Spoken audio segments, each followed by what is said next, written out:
warahmatullahi taala wabarakatuh. Pada kesempatan kali ini kita akan coba membahas daripada surah Al-Baqarah ayat yang ke-273. A'udzubillahi minasyaitonirrajim. Bismillahirrahmanirrahim. Bil fuqara'il ladzina usiru fi sabilillah la yastati'una darban fil ardi yahsabuhumul jahilu aghniya'an minat ta'afuf ta'rifuhum bisimahum la yas'aluna ilhafa wa ma tunfiqu min khairin fa innallaha bihi alim.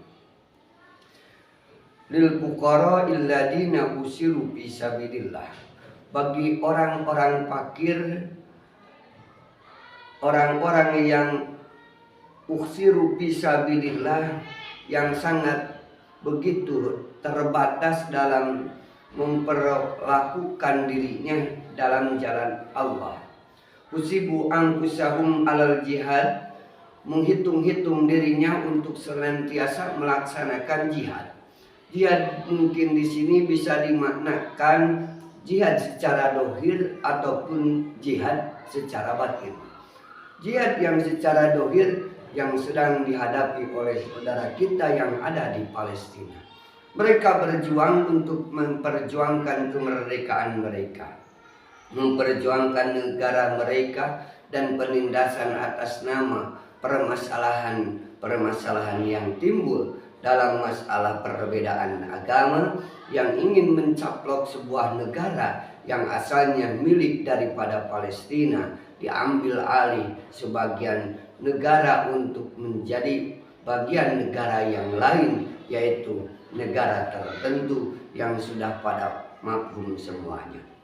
Nah, di sini menunjukkan dari ayat lil fuqara'il ladzina usiru fi sabilillah, bagi orang-orang fakirlah, yaitu orang-orang yang menentukan dirinya untuk senantiasa berada di jalan Allah, la yastati'una darban fil ardi, yang mereka tidak mampu berangkat bepergian di muka bumi ini karena kesulitan ekonomi, karena keterbatasan masalah harta. Yahsabuhumul jahilu aghniya'an minat ta'afuf, yang mereka tersebut diduga oleh orang-orang yang bodoh, orang-orang yang tidak tahu akan kondisi orang-orang mukmin yang tidak mampu seperti itu. Aghniya'an minat ta'afuf, mereka tidak membutuhkan menjaga diri dari meminta-minta. Maka ta'rifuhum bisimahum, kenalilah mereka dengan ciri-ciri mereka. La yas'aluna nasa ilhafan, mereka tidak meminta-minta kepada manusia sedikit pun untuk meminta masalah ekonomi, bantuan apa saja. Wala tunfiqu min khairin fa innallaha bihi alim. Apa saja yang dinafkahkan oleh mereka dari kebaikan, apa saja yang dinafkahkan bagi kita pula, maka Allah mengetahui terhadap apa yang telah kita perbuat. Ayat di sini tidak begitu jelas kalau tidak tahu maksud dari ayat ini. Hanya menentukan lil fuqara'il ladzina usiru fi sabilillah, bagi orang-orang fakirlah, yaitu orang-orang yang senantiasa menentukan dirinya di jalan Allah. Apa yang bagi orang fakir tersebut tidak tahu. Oh, yang dimaksud di sana adalah as-shadaqah, yakni sedekah. Bagi mereka orang-orang yang fakir, yang dimaksud di sini sabab nuzul dari ayat ini adalah nuzilat fi ahli suffah, diturunkan ayat ini bagi orang-orang ahli suffah. Suffah itu adalah pinggiran masjid, teras masjid. Yang dimaksudkan mereka adalah orang-orang yang hijrah.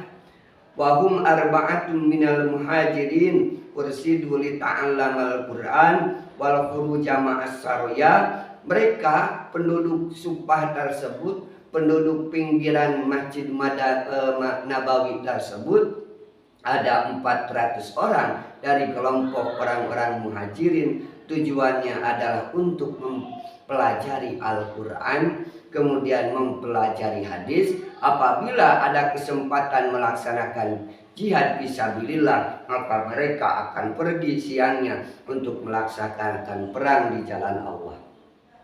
Nah, maka mereka dalam kondisi ekonomi yang tidak ada. Yang 400 orang tersebut, diantaranya pembesarnya Waroisuhum Abdurrahman bin Sohro. Di antara pembesarnya adalah Abdurrahman bin Sohro Al-Mukanni bi Abi Hurairah, yang lebih dikenal dengan satu kunyah Abu Hurairah. Kenapa Abu Hurairah Abdurrahman bin Sohro sehingga menjadi Abu Hurairah? Karena Abdurrahman menyayangi anak kucing yang sedang tidur di sejadahnya, maka karena saking sayangnya, daripada mengganggu anak kucing tersebut, dia memotong sejadahnya untuk diambil. Karena saking sayangnya, sehingga terkenalah Abu Hurairah. Nama aslinya adalah Abdurrahman bin Sohro. Ayat ini bukan walaupun sabab nuzulnya khusus, yaitu bagi orang-orang ahlu suffah, yaitu pinggiran yang tinggal di pinggiran masjid karena tidak punya rumah, mereka tidak punya harta, tidak punya apa-apa. Mereka meninggalkan Madinah, meninggalkan rumah-rumahnya di Mekah, kemudian tanpa pembekalan apa-apa, la yastati'una dorban fil ardi. Mereka tidak mampu bepergian kemana saja di muka bumi ini karena masalah ekonomi. Saudara kita yang ada di Palestina, karena himpitan ekonomi, karena sedang terjadi peperangan, mereka mau berjuang seadanya, sekemampuannya, hanya uluran tangan bagi saudara-saudara muslim yang ada di berbagai negara. Maka kita sebagai umat muslim, selain memberikan pertolongan melalui ekonomi, melalui daripada kucuran bantuan dana, penggalangan dana, bisa juga kita memberikan doa. Setiap melaksanakan sholat, kita tidak lupa membacakan Qunut Najilah, khusus bagi mereka yang sedang berjuang memperjuangkan kemerdekaan negara, kemerdekaan agama. Nah, maka dari tamsil ini juga bisa diambil penjelasan atau gambaran bagi sebagian umat muslim yang ada di berbagai negara. Bagi para santri yang sedang mencari ilmu, mereka tidak bebas lantas pergi ke sana kemari karena kondisi ekonomi yang terbatas. Karena saking terbatas ekonomi santri, wabil khusus pesantren salaf yang ada di perkampungan, bukan pesantren modern yang peminatnya orang-orang besar, seperti pesantren kami yang ada di Miftahul Anwar ini, pesantren yang cukup sederhana. Maka banyak di antara anak didik kami, anak-anak santri kami yang tingkat ekonominya menengah ke bawah. Bahkan mungkin sebagian tidak mempunyai bekal. Kalau menurut ini maka berkewajiban membantu bagi anak-anak yang ada di pesantren, karena diakui atau tidak, wal takum minkum ummatun yad'una ilal khairi wa ya'muruna bil ma'ruf wa yanhauna 'anil munkar. Harus ada di antara kalian yang mencari ilmu sebagai nanti amar ma'ruf, memerintah kebaikan dan melarang daripada kemungkaran. Maka itu tidak akan bisa berhasil, maka harus ada sebagian penduduk ahli kampung. Maka hukum mencari ilmu secara perwakilan, memberangkatkan ke dunia pesantren adalah salah satu bentuk fardu kifayah. Ketika tidak ada dari penduduk kampung itu, tidak ada yang pergi mencari ilmu, maka dosalah satu kampung tersebut. Kalau konsepnya seperti itu, maka bisa jadi anak santri ketika mau pergi ke pesantren, ketika pulang dulu ke rumahnya bisa mengutarakan, saya mau pergi ke pesantren, tolong siapkan untuk perbekalan saya. Bapak siapkan beras bagi saya 1 karung, ibu tolong siapkan jajan saya, bapak tolong siapkan untuk alat mandi saya, ibu tolong siapkan pakaian baru buat saya karena saya mau menuntaskan kewajiban satu kampung ini dengan saya pergi melaksanakan mencari ilmu di dunia pesantren. Nah, ini tidak begitu terpikir. Bahkan justru kalau ada anak santri, anak yang pesantren ke pesantren, apalagi notabene pesantren salah, justru sebagian penduduk kampung itu menjadi cibiran. Buat apa di pesantren kan? Pergi ke pesantren paling juga pulangnya sudah banyak penyakit kulitnya, gatal-gatal, kemudian penuh dengan luka-luka habis garukan. Kalau orang Sunda bilang kalah kabulu, ya kalah kapinuku tato akhirat, naon bisanya. Nah, mereka menganggap tanpa sadar hal itu jadi cibiran, hal itu jadi satu aib bagi orang tua yang menitipkan anak dirinya yang ada di pesantren. Padahal tanpa mereka sadari, anak yang dititipkan ke pesantren itu telah membebaskan mereka dan anak-anak mereka untuk mencari ilmu sebagai wa takum minkum ummatu yad'una ilal khairi wa ya'muruna bil ma'ruf. Maka prioritaskan mereka yang ada memperjuangkan agama Allah dengan cara dohir, yaitu dengan peperangan seperti saudara kita yang ada di Palestina. Kemudian yang secara batin mencari ilmu. Maka salah satu ungkapan Rasul yang sering diungkapkan oleh Rasul ketika pulang dari peperangan, nahnu narji'u min jihadil asghar ila jihadil akbar. Kita pulang dari peperangan yang kecil melawan nanti peperangan yang besar, yaitu jihadun nafsi, memerangi hawa nafsu kita.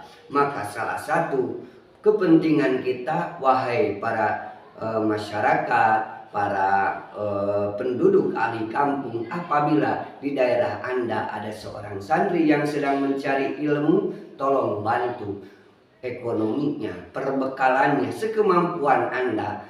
Yang paling saya ingat ketika waktu saya dulu zaman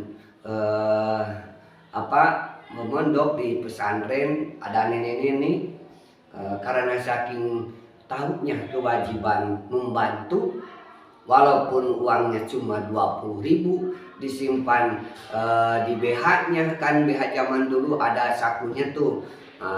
Dari saku BH-nya walaupun 20.000 itu sudah lecek, sudah pudar warnanya, kemudian dicium juga bau keringat asem, tetapi tahu itu kewajiban, maka tolong bantu. Jangan sampai ada anak didik santri yang putus di tengah jalan mencari ilmu, maka tanpa sadar kalau tidak ada lagi yang mencari ilmu, dosalah penduduk satu kampung tersebut. Ta'rifuhum bisimahum la yas'alunan nas. Mereka tidak akan mau minta-minta untuk kepentingan pribadinya, kecuali memang untuk kepentingan lembaganya. Misalnya diberangkatkan untuk mencari bantuan, sedang ada pembangunan di pondok pesantren, misalnya, kemudian meminta bantuan kepada para agnia, para donatur, itu bukan untuk pribadinya, tetapi untuk membangun pembangunan yang ada di pondok pesantrennya. Seperti di kami sedang terjadi pembangunan, tolong ulurkan kalau ada memang ingin membantu, walaupun 1.000, 2.000, 100.000 ataupun lebih daripada itu. Wa ma tunfiqu min khairin, maka jangan lupa apa saja yang telah dinafkahkan, apa saja yang telah diberikan, dinafkahkan dalam kebaikan, fa innallaha bihi alimun. Allah mengetahui hal tersebut, tidak perlu diberitahukan kepada orang lain, tidak perlu pamer. Kalau tidak ada saya, ini masjid gak akan beres. Kalau tidak ada saya, ini pesantren tidak akan beres. Kalau tidak ada saya, kemudian yang dianggap hanya saya yang punya jasa, maka silakan, kata Allah, pinta kebaikan kamu, balasan kamu, ganjaran kamu kepada manusia yang telah engkau beritahukan tentang kebaikan-kebaikan kamu. Simpan saja bahwa nanti kita akan mendapatkan balasan di akhir kelak nanti dengan sawab dari Allah, ganjaran dari Allah, nugraha dari Allah. Minimal nanti di akhirat bisa juga di dunia Allah mengganti karena keutamaan daripada sedekah akan memperlancar rezeki. Mudah-mudahan menjadi salah satu pemikiran buat kita, saudara kita yang di Palestina. Kalau mampu dibantu, bantu dengan ekonomi. Anak-anak didik yang ada di pesantren, kalau bisa dibantu, silakan bantu ekonominya supaya mereka sampai tuntas mencari ilmu, kemanfaatan, kemaslahatan. Mereka nanti akan terasa 5, 10 tahun, 20 tahun ke depan, maka kita akan menuai hasilnya. Mudah-mudahan ada manfaatnya. Sekian, Assalamualaikum warahmatullahi wabarakatuh.